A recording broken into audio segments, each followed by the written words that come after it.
Assalamualaikum warahmatullahi wabarakatuh. Halo semuanya. Perkenalkan, nama saya Didit Ahmad Hidayat. Saya dari UPB JJ UT Samarinda. Saya dari Prodi Sistem Informasi. Sekarang saya akan membuat video praktikum, yaitu dengan mata kuliah basis data yang bertema transaksi dan basis data terdistribusi. Oke, langsung saja kita simak videonya, video praktikumnya. Oke, yang pertama kita perintah commit. Commit adalah sebuah perintah yang menandakan bahwa transaksi telah selesai dilaksanakan dan terjadi perubahan data. Sebagai contoh, akan membuat store prosedur dengan sebuah perintah commit dengan memasukkan data pada tabel pasien.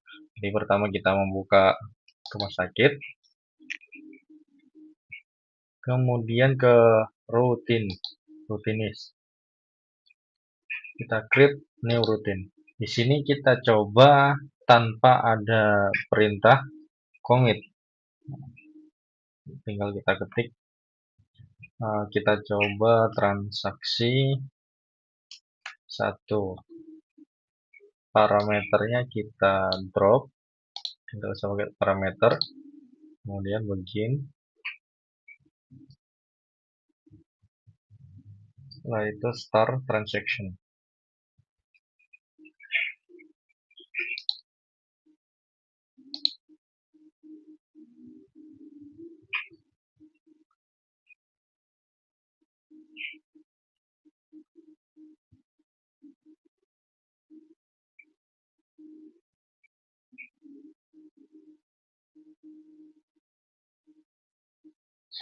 Setelah itu end.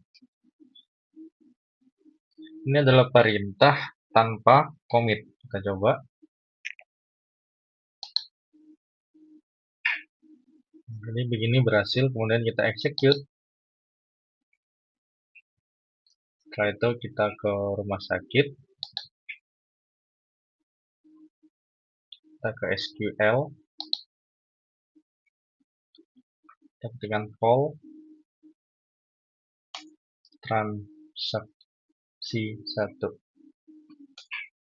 Kemudian chat go.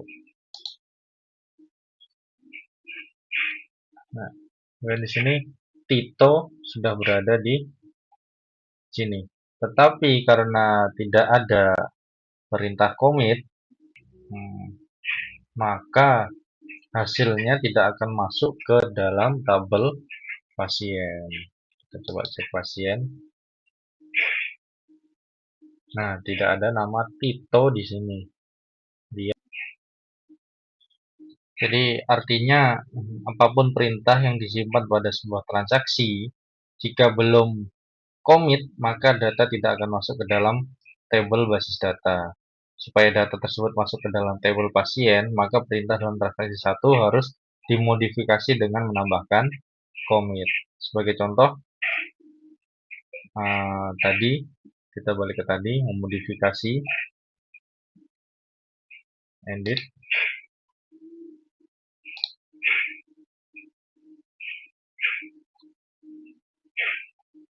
Kemudian di sini kita sebelum end kita kasih commit.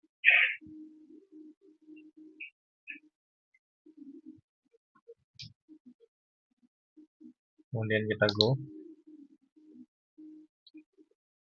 Kita execute.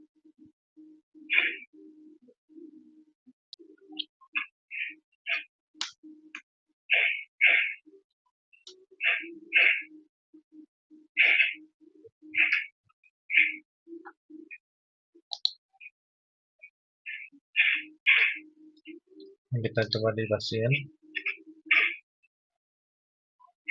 Itu sudah ada muncul di sini karena ada perintah commit.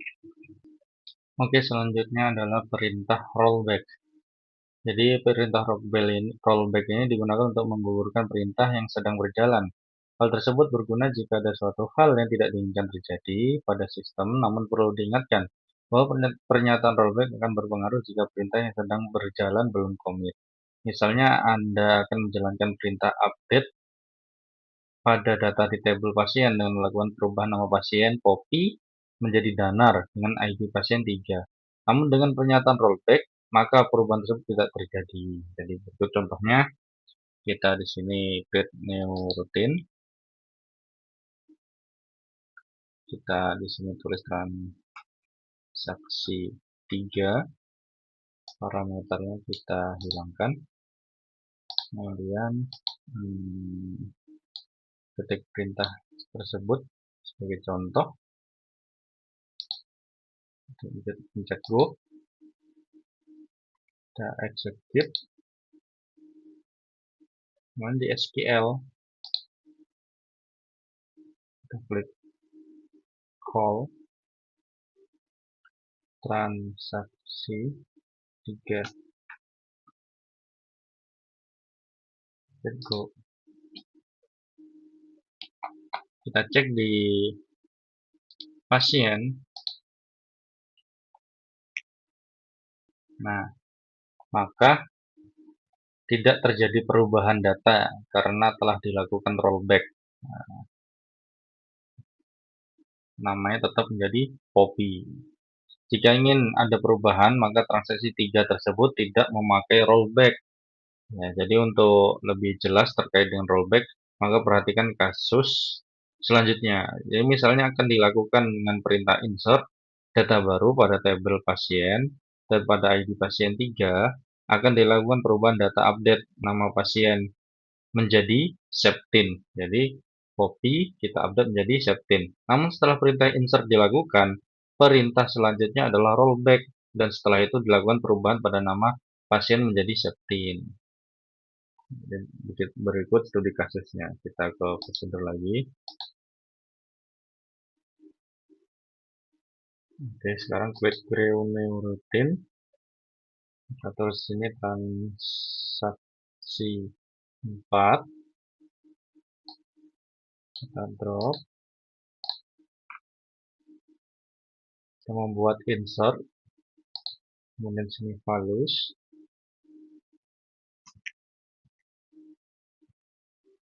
7. Hanif.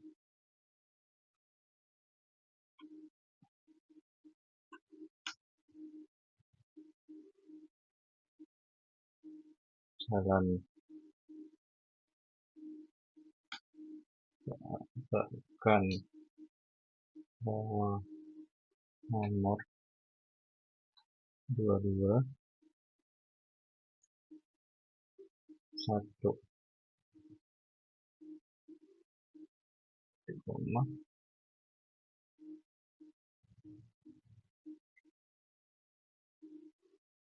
Kemudian kita rollback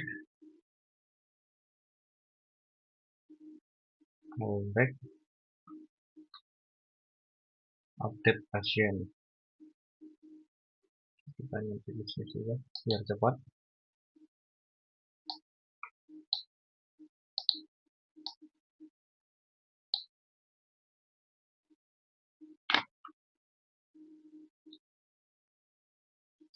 Update pasien, set nama Septin. Septin. ID pasien 3. Oke, sudah. Setelah itu perintah commit. Commit select from pasien N. Kemudian kita set go.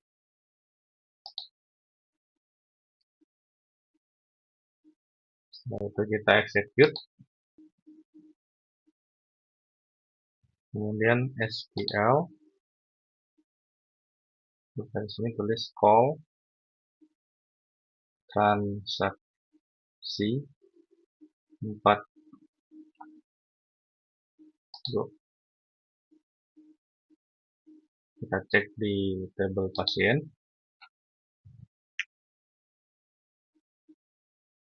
Jadi pada pernyataan di atas terjadi 2 kali perubahan data, yaitu memasukkan data baru insert dan perubahan data pasien update.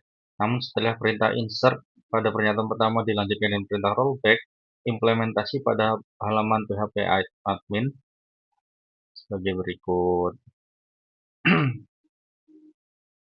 Jadi kita tidak lihat apa yang terjadi penambahan data karena di rollback. Namun pada perintah update terjadi perubahan data ID pasien 3 menjadi septin. Nah, septin. Kemudian lanjut ke checkpoint. Checkpoint merupakan tempat titik di mana proses terakhir disimpan. Seperti yang telah dipelajari bahwa suatu perintah rollback adalah membatalkan atau mengembalikan suatu perintah ke kondisi di mana transaksi belum terjadi. Namun supaya sebuah transaksi berjalan dengan optimal, maka kondisi rollback tidak harus dikembalikan ke kondisi awal. Akan tetapi bisa dikembalikan ke posisi tempat checkpoint terakhir. Misalnya ada 3 buah data yang akan dimasukkan ke dalam basis data. Kita langsung praktek. Oke, pertama klik create new routine. Kita di sini kita kasih nama transaksi 5. Parameternya kita buat. Kemudian kita klik perintah ini. Nah, penjelasannya, jadi pada baris kelima kita dapat lihat bahwa setelah melakukan insert yang pertama dilakukan save point dengan nama point 1. Kemudian dilakukan insert yang kedua, namun di rollback ke save point 1. Rollback ke save point 1. Kemudian dilakukan kembali insert yang ketiga. Nah, kita lihat sendiri hasilnya. Kita pencet go. Pencet execute.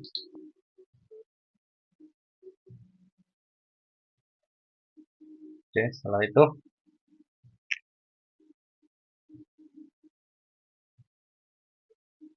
dari hasil transaksi 5 dapat kita lihat yang masuk di dalam basis data hanya 2, yaitu ID pasien 7 dan ID pasien 9. Sedangkan untuk ID pasien 8 tidak masuk ke dalam basis data karena di rollback.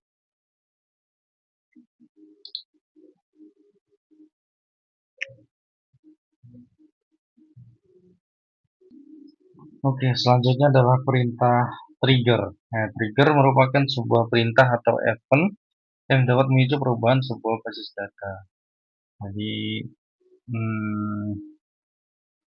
di sini untuk lebih mencoba dalam trigger melalui halaman PHP admin. Dalam menjalankan trigger tentunya harus ada beberapa tabel yang telah dibuat. Jadi kita harus menambahkan 2 tabel baru, yaitu tabel obat dan tabel transaksi obat. Oke, yang pertama itu adalah membuat tabel dulu, yaitu membuat tabel obat dan tabel transaksi obat. Kita langsung ke SQL.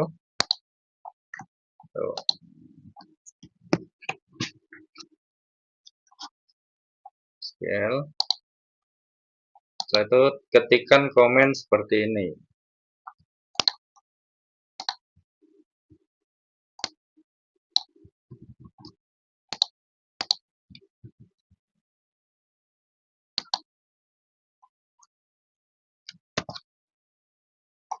Lalu pencet go.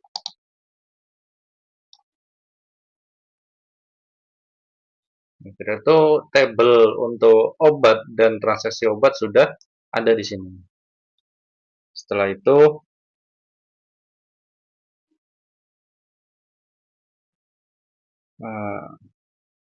kemudian kedua tabel tersebut relasikan dengan tabel yang lainnya dengan cara yang pertama kita ke mana ini? Menu designer. Oke, sudah muncul di sini. Kemudian adalah melakukan relasi dengan tabel yang telah ada, yaitu antara tabel pasien, tabel transaksi, dan tabel obat. Oh ya, sebelumnya kita ke tabel dulu. Buat transaksi obat, kita pencet struktur. Di sini ID pasien kita ganti indeks.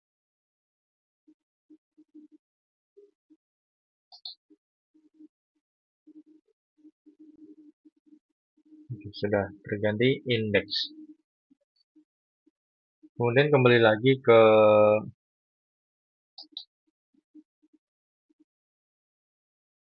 designer. Baru kita sambungkan relationship-nya. Create relationship. ID pasien. ID pasien.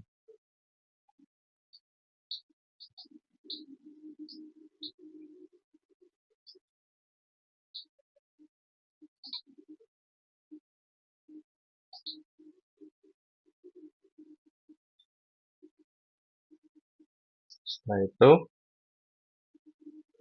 create relationship-nya lagi.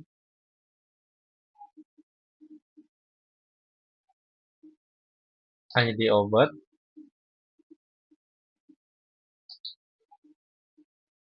ID obat ke sini. Masalah.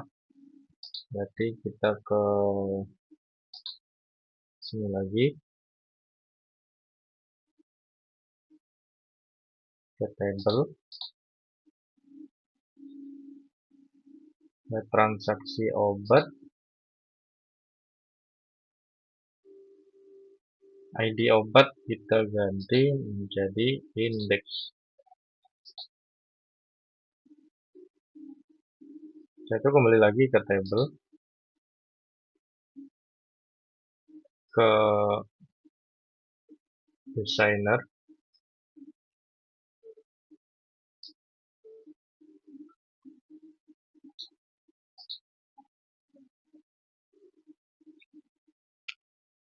Lalu kita sambung lagi ID obat ke sini. Oke.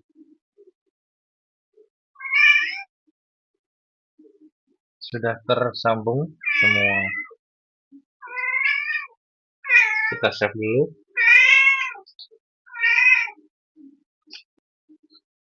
Selanjutnya dalam mencoba perintah trigger ini akan fokus pada ketiga tabel, yaitu tabel pasien, tabel transaksi obat, dan tabel obat. Namun sebelum melanjutkan praktikum, alangkah baiknya kita isi tabel terlebih dahulu minimal 3 obat. Kita ke setelah itu klik komen, kita akan membuat ID obat, kode obat, nama obat, harga, sama stok sejumlah 3 barang. Yaitu saya akan membuat di sini amikacin, amoxicillin, dan betadine. Seperti ini. Kemudian kita klik go. Kita coba cek di obat. Sudah masuk di sini amikacin, amoxicillin, dan betadine. Harganya juga sudah ada, stoknya sudah ada. Kemudian di sini ada contoh kasus, yaitu untuk menjalankan trigger. Jadi misalnya seorang pasien membeli obat amoxicillin sebanyak 5 buah. Maka ketika tabel transaksi obat pada atribut jumlah dimasukkan data, maka secara otomatis stok pada tabel obat akan berkurang. Dari contoh kasus di atas, kita bisa membuat sebuah perintah trigger sebagai berikut. Oke, setelah itu ke menu trigger. Setelah itu create new trigger. Tulis di sini TG jual transaksi obat, use after Kemudian klik komen seperti ini. Update obat, set stop sama dengan stop dikurang new titik jumlah where ID obat sama dengan new titik ID obat. Setelah itu kita klik go.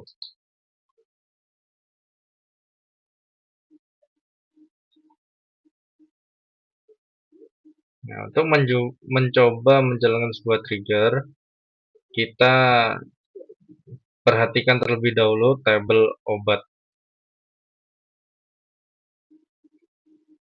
Kita perhatikan dulu ke tabel obat.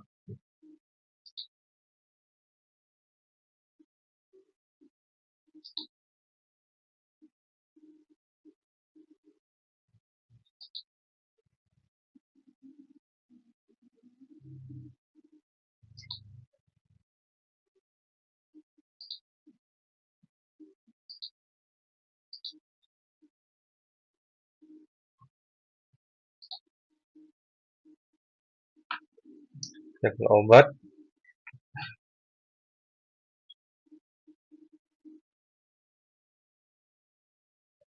Kemudian kita coba masukkan sebuah data pada tabel transaksi obat, misalnya dengan SQL sebagai berikut. Mungkin langsung coba di SQL, misalnya di sini kita tulis insert into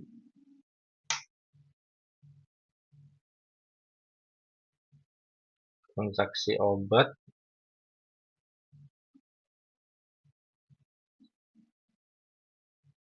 ID transaksi ID pasien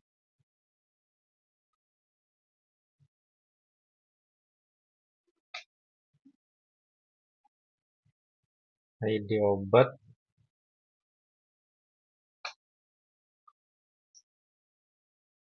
jumlah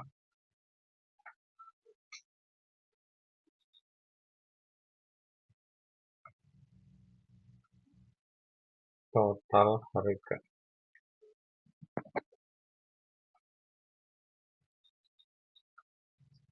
Halus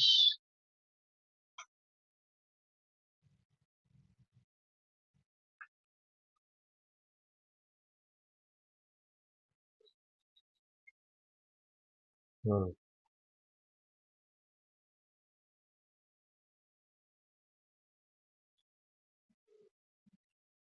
Satu. Nah,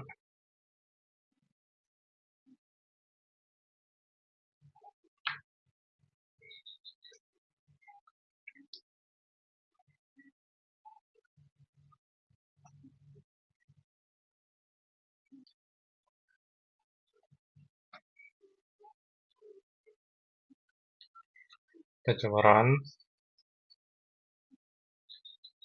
go.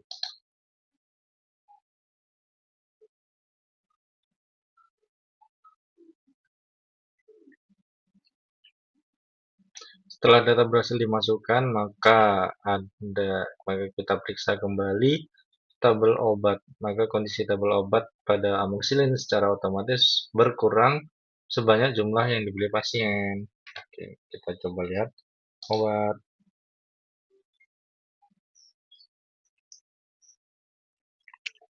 Sudah berkurang.